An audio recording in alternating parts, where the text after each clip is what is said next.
పాస్లు 10 రోడ్ల విస్తరణ పనులు 7,032 కోట్ల రూపాయల అంచనా వ్యయంతో ప్రారంభించాం. 150 కోట్ల రూపాయలతో సుందరీకరణ పనులు కూడా చేపట్టాం.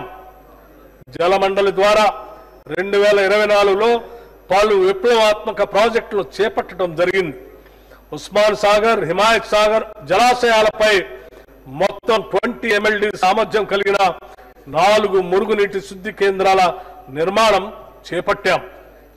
మూసీ ప్రక్షాళనలో భాగంగా Godavari drinking water supply scheme కింద గోదావరి జలాలతో ఉస్మాన్ సాగర్, హిమాయత్ సాగర్ జలాశయాలను నింపి వాటిని పునరుజ్జీవింప చేయడానికి అవసరమైన పనులు చేపడుతున్నాం.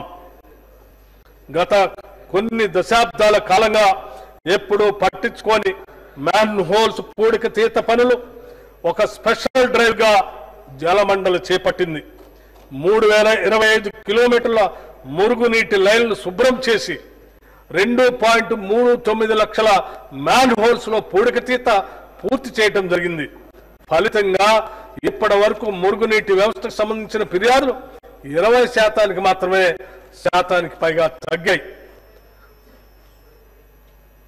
ఓఆర్ఆర్ ఫేజ్ 2 నీటి సరఫరా ప్రాజెక్ట్ చివరి దశకు చేరుకుంది. దీని ద్వారా హెచ్ఎండిఏ పరిధిలో విస్తరించిన పట్టణ ప్రాంతాలకు తాగునీరు అందించబడుతుంది. పట్టణాల్లో వరద సమస్యలు ఎదుర్కోవటానికి ప్రభుత్వం సమగ్ర నీటిపారుదల వ్యవస్థను అభివృద్ధి చేస్తుంది. హైదరాబాద్ లో వరద నీటిని నివారించేందుకు 5,942 కోట్ల రూపాయల వ్యయంతో సమగ్ర వరద నీరు పారుదల ప్రాజెక్ట్ ని మంజూరు చేయటం జరిగింది. రాష్ట్రంలో కొత్తగా ఏర్పాటు చేసిన పురపాలక సంఘాలు పట్టణాభివృద్ధి సంస్థల్లో మౌలిక సదుపాయాల కల్పన మరియు అభివృద్ధి కొరకు 4,500 కోట్ల రూపాయలతో ప్రణాళిక సిద్ధం చేశాం. ఈ మొత్తాన్ని వచ్చే 3 ఏళ్లలో ఖర్చు చేసి వాటికి కావలసిన సౌకర్యాలు కల్పిస్తాం.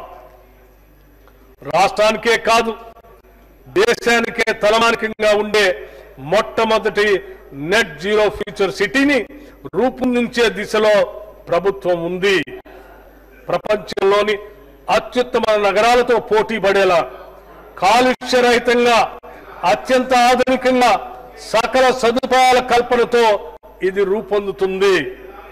శ్రీశైలం మరియు నాగార్జున సాగర్ రహదారుల మధ్య 56 గ్రామాల్లో 765 చదరపు కిలోమీటర్ల విస్తీర్ణంలో ఈ ఫ్యూచర్ సిటీని